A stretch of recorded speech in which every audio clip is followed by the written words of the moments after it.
Welcome back नाजरीन। Doctor साहब, आप क्या समझते हैं अब जो नया बजट जो है कुछ ही दिनों में जो है वो आ जाएगा, आप क्या समझते हैं नए बजट में क्या कुछ हो सकता है आवाम के लिए, या उम्मीदें रखना जो है वो गलत होगा इस बजट से, क्योंकि सूरत हाल जो है वो पहले ही हुकूमत बता रही है कि किस तरफ जा रही है?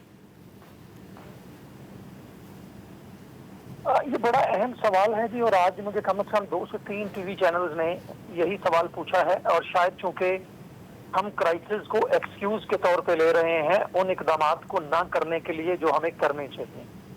पहला जो इकदाम है, बहुत ज्यादा बात हो रही है कि जी शायद हम सैलरीड क्लास को इस दफा कोई ना दे पाए रिलीफ, हम देना चाहते थे। देखिए, हमें सैलरीड क्लास को रिलीफ देना होगा, क्योंकि ऐसा नहीं है कि आप रियल एस्टेट सेक्टर के लिए तो एक और टैक्स एमनेस्टी ले आए, लेकिन उसकी कीमत जो है वो सैलरी वाला दे, चाहे वो प्राइवेट सेक्टर का है चाहे वो उसके अंदर है।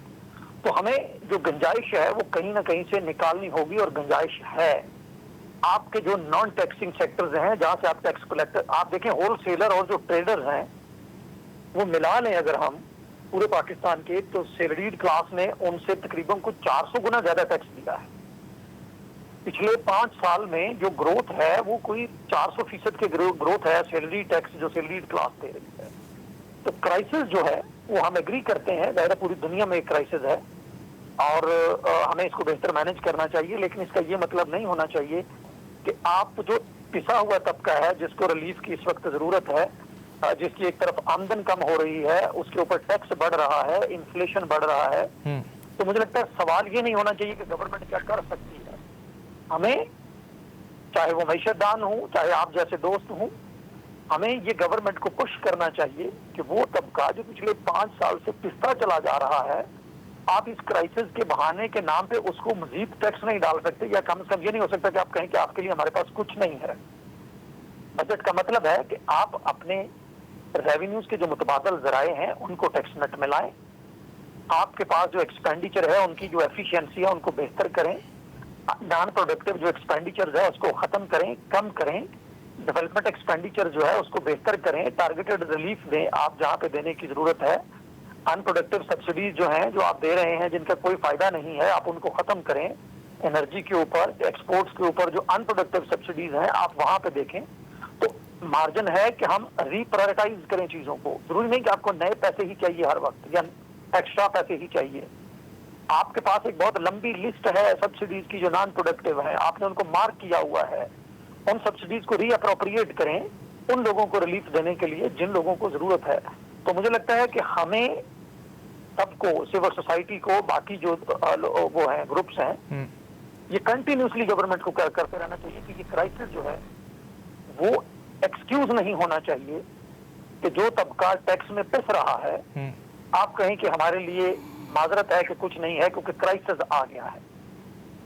तो आप उन लोगों को टैक्स नेट में, ये क्राइसिस एक अपॉर्चुनिटी होनी चाहिए कि जो लोग टैक्स नेट में नहीं आ रहे आप उनको फोर्सफुली टैक्स नेट के अंदर लेके आए, जो लोग टैक्स नेट में नहीं आ रहे उनको फोर्सफुली टैक्स नेट में लाया जाए। नासिर साहब, टैक्स नेट को किस तरह बढ़ाया जाए? जैसे कि साजिद साहब कह रहे हैं कि फोर्सफुली टैक्स नेट में लाया जाए। हमने देखा कि अभी कुछ अर्से कबल दुकानदारों के हवाले से बात हो रही थी कि उनको जो है वो एक फिक्स टैक्स लगा दिया जाएगा, लेकिन उस पर भी उस तरह अमल दरामद नहीं हो सका जिस तरह हुकूमत चाह रही थी। आप क्या समझते हैं टैक्स नेट को किस तरह बढ़ाया जा सकता है? देखिए, टैक्स नेट बढ़ाने के लिए पॉलिटिकल विल चाहिए, और वो ना इस गवर्नमेंट में मुझे नजर आई है और ना इससे पहले वाली किसी गवर्नमेंट में नजर आई। मैंने यही देखा है कि ये जो भी हुकूमत आती है वो टोटल जो एक इलेक्शन साइकिल के हवाले से सोचती है, बल्कि इलेक्शन साइकिल क्या उससे भी शॉर्टर मतलब टर्म में सोचती है, 3 साल के साइकिल में सोचती है। और जब भी मतलब जब उन्हें ये करना पड़ता है रेवेन्यू, तो वो सीधा सीधा कहते हैं कि ये जो ऑलरेडी जो टैक्स पेयर है उसको तो पकड़ो, बाकी बाद में देखेंगे। तो अभी भी आप देख लें कि IMF की प्रेशर के तहत सूबों ने वो एग्रीकल्चर लॉ तो तैयार कर लिए, अपडेट कर लिए, उनके जो रेट थे वो भी उन्होंने पर्सनल टैक्स के बराबर कर दिए, सब कुछ कर दिया। लेकिन आप जब at end of the year जब आप उनकी कलेक्शन देखेंगे तो मेरा नहीं ख्याल कि उसमें कोई फर्क पड़ेगा, बिल्कुल नहीं, क्योंकि ये किसी ना किसी तरीके से वो निकाल लेते हैं, कोई एग्जम्पशंस कोई ना कोई तरीका निकाल लेते हैं कि किसी तरह से टैक्स ना देना पड़े। तो ये बात कीजिए कि कैसे बढ़ाया जाए, तो मेरा ख्याल है कि ये सबको पता है कि कैसे बढ़ाया जाए। ये सबको पता है कि किस किस सेक्टर पे जो है टैक्स लगना चाहिए। मतलब अभी भाई साहब ने भी बात की, और ये भी सबको पता है कि किस तरीके से रेवेन्यू, और जो सना ने बात की कि जिस तरीके से रेवेन्यू और एक्सपेंडिचर का बैलेंस करना चाहिए, करना चाहिए और करना होना चाहिए। तो वो सबको पता है। सॉल्यूशंस का कोई इशू नहीं है। ये नहीं है कि we are not going to reinvent deal वहां पे है। हमने उस डील को एक्चुअली चलाना है कि वो व्हील चलेगा, और वो हम नहीं चला पा रहे, और वो हम चलाना शायद नहीं चाहते। तो मेरा ख्याल है कि ये जो क्राइसिस है, ये एक आप ये कह लें कि इससे तकलीफ तो है, हम सबको भी तकलीफ है और ज्यादा हुई है। बिल्कुल, हम सभी इससे मुतासिर हो रहे हैं। लास्ट कॉल भी है, लास्ट वार्निंग भी है कि भाई आपके पास टाइम अब ज्यादा नहीं है। अगर आप टाइम अब ज्यादा नहीं है और आवाम खासे परेशान है, और आवाम खासे परेशान है, और उनकी परेशानी जो है वो अब आया होती हुई नज़र भी आ रही है, और एहतजाज की भी बातें की जा रही हैं। ख़ास तौर पर हमने देखा कि जमात इस्लामी की जानिब से भी बात की जा रही है कि वो भी एहतजाज करेंगे। सनाउल्लाह, आखिरी सवाल आपसे ये करना चाहूँगा कि जैसा कि हम बात कर रहे थे कि टारगेटेड सब्सिडी दी जाए, लेकिन जैसा कि अब आने वाला बजट है उसमें किस तरह ये सब मुमकिन होगा, क्योंकि जाहिर सी बात है IMF का भी दबाव होगा, IMF की जानिब से भी डिक्टेट किया जाएगा कि ये करना है, ये नहीं करना आपने। लेकिन हुकूमत के पास क्या ऑप्शंस हो सकते हैं और हुकूमत क्या कर सकती है? आप क्या समझते हैं हुकूमत ने बजट बनाना है? मैं आपको बताता हूँ, कल IMF की टीम आ रही है 10 दिन के लिए, जिन्होंने पूरा फ्रेमवर्क देना है हुकूमत को कि बजट क्या होगा, और हुकूमत के पास ऑप्शन कोई नहीं है रिलीफ देने के लिए, सिर्फ ज़बानी बातें करने के अलावा कोई रास्ता नहीं है, क्योंकि आपके पास स्पेस ही नहीं है कोई।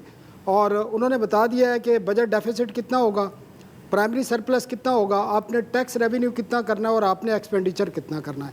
अगले 10 दिन जो होंगे उसमें IMF की टीम जो कल पहुंच रही है, और आज IMF की कुछ जो पाकिस्तान में नुमाइंदे हैं उन्होंने कुछ मीडिया से टॉक्स भी किए, और उसमें उन्होंने बता दिया है, और उन्होंने सिचुएशन बड़ी ख़तरनाक बताई है कि आइंदा चंद माह जो हैं पाकिस्तानी आवाम के लिए बड़े मुश्किल होंगे। लेकिन मैं एक आखिर में एक बात करता जाऊं, जो मैं बहुत सारी बातों से एग्री भी कर रहा हूं, लेकिन प्रॉब्लम कहाँ है, क्योंकि मैं यहाँ ज़्यादा गवर्नेंस को देखता हूँ, चीज़ों को देखता हूँ।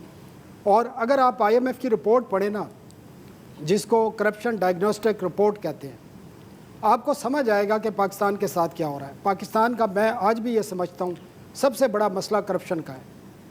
आप चीज़ों को ठीक कर दें, करप्शन ख़त्म कर दें, आप इदारों को बाख्तियार बना दें। आप हैरान होंगे कि रेगुलेटरी इदारे किस तरह काम करते हैं। अब ये क्योंकि नेपरा और ओगरा ये प्राइस, एनर्जी की प्राइस तय करती हैं।